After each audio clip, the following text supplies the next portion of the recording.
Hello, everybody.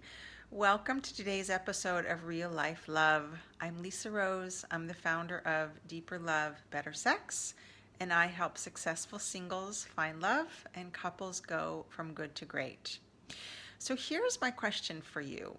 Have you ever dated somebody or been in a relationship with somebody where they wanted to be with you all the time? They wanted to know where you were and what you were up to, and they just wanted to see you and be with you all the time. And that can feel flattering, but it can also feel a little smothering. Or maybe you've been the person who was kind of uncomfortable when the person that you were dating or in relationship with didn't want to be with you at every moment or every day. Or maybe you've been with somebody or you've been the person where you like a fair amount of distance. You know, you like to kind of hear from them and see them every now and then or every few days. But if they get too close and if you start to feel like they're really starting to know you, that's also uncomfortable for you. So here's why. We all have slightly different desires for closeness and connection and autonomy and independence. A healthy relationship is a good mix and a good combination of the two. Because what that means is that we have capacity to really be close and to be intimate and to sometimes feel the fear or the discomfort or the edge that comes up when we're really being deeply seen and deeply known. But on the flip side of the autonomy, we also want to have capacity to be self-fulfilled and to feel connected to ourselves and to not be too dependent on anybody else to be our constant source of helping us feeling loved and liked and connected, right? So it's kind of a delicate balance because we're all wired slightly differently. And even in couples that work well together, sometimes they don't necessarily have the exact same needs around that. And then it's something that they get to negotiate and discover, sometimes with a little bit of trial and error, sometimes with a little bit more ease. But here's how you can tell if the amount of closeness that you're desiring is healthy or whether it's starting to lean into the codependence camp. It's basically, how does it feel when you're together and how does it feel when you're apart? So for example, if you're together, does it feel joyful and close, and are you excited and enjoying the person? Or does it sort of feel like you're there because you're avoiding other parts of your life, or you're scared or uncomfortable to be on your own, or you just don't, or maybe you feel lonely whenever you're not with somebody?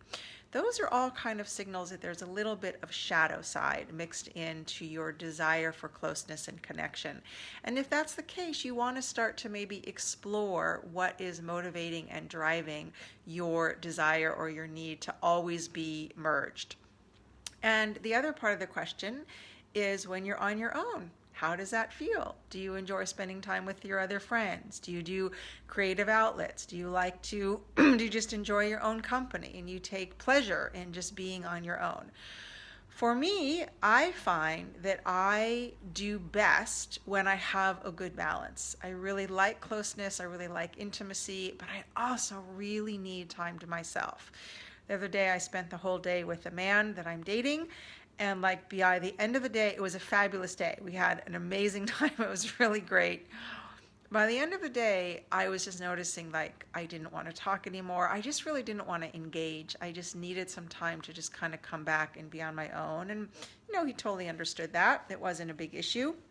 But that's just an example of how when they're both working, one tends to make the other even better. When we can really enjoy closeness, we can often enjoy solo and alone time.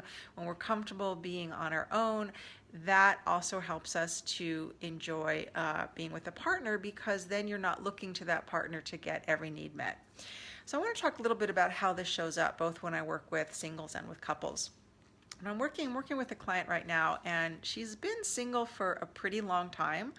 So her edge is kind of rediscovering that place of leaning in and not being so self-reliant and so self-autonomous, that she's actually allowing herself to lean in a bit lean in emotionally, lean in with her vulnerability, lean in with some of her needs, that she's gotten really good at just kind of like being this. And now she's learning and discovering how to do a little bit of this, right? So it's kind of an art and it's kind of a dance. But she's getting to appreciate that sort of other side of the coin because she has very well fleshed out her independent, autonomous side. And then I'm also working with a couple. And, he's somebody who he works a lot, he's traveling quite a bit. And so sometimes his need for downtime and just like being on his own is a little bit higher than what she would ideally like, because when he's not on the road or working a long day, she really wants to be with him. So I've been helping them to sort of navigate that and not take either need personally, so that she can start to realize that when he needs downtime, it's in no way a reflection of his feelings for her, but it's more in service to being able to be fully present for her, that he needs to kind of empty out and care for himself and just rummage around in his own world before he can refuel and be available to really be relational with her.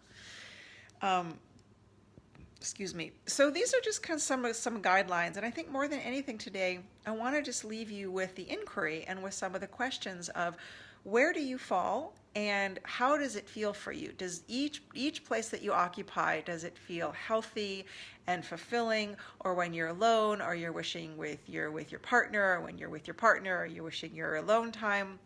This is a really big theme in relationship because it also has to do with our attachment style and our need for kind of coming up for air after we've been swimming in the sea together.